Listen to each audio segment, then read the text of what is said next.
This is a picture of a sunset in Mars, taken by NASA's Curiosity rover in 2013. Mars is a very cold planet, flooded with high levels of UV radiation and extremely dry. In fact, Mars is considered to be too dry for life as we know it.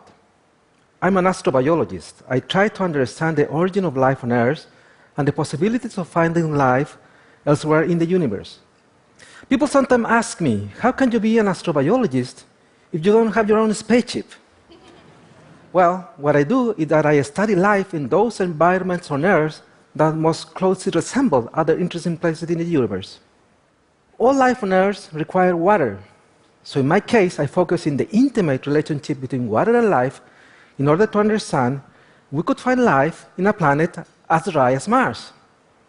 But since I do not have the $2.5 billion to send my own robot to Mars, I studied the most martian place on Earth, the Atacama Desert. Located in northern Chile, it is the oldest and driest desert on Earth.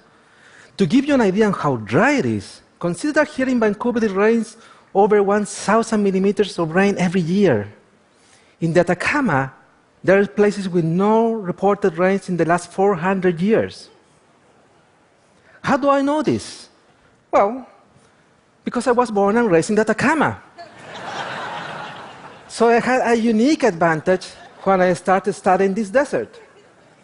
So let me show you just a few fantastic examples he has found on how life has adapted to live with almost no water at all. One of my first findings was in the entrance of a cave facing the Pacific Ocean.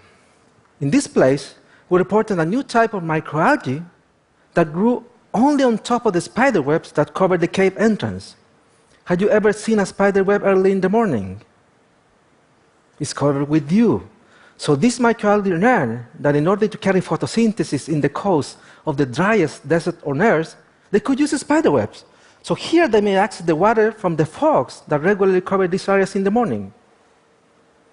In another cave, we found a different type of microalgae. This one is able to use ocean mist as a source of water, and strikingly lives in the very bottom of a cave. So it has adapted to live with less than 0.1% of the amount of light that regular plants need. This type of finding suggests me that on Mars, we may find even photosynthetic life inside caves. By the way, that's me. Now, for almost 15 years, this region of Yangai, discovered by NASA, was thought to be the driest place of this desert. But I knew that it was not. How? You already know the answer.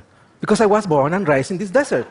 So I remember that I usually see fogs in Yangai. So after setting sensors in a number of places, I remember never seeing fogs or clouds. I reported 4 other sites much drier than Yangai, with this one, Maria Elena South, being the truly driest place on Earth.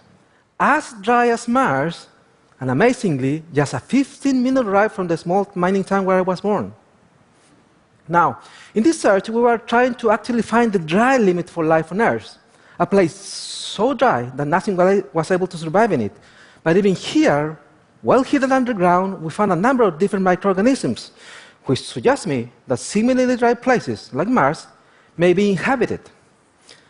We even have some preliminary evidences that these microorganisms may still be active in the desiccated state, like walking mummies all around us, and that they may be using UV radiation as a source of energy. If confirmed, this will have a huge impact on our definition of life, on how we look for life elsewhere in the universe.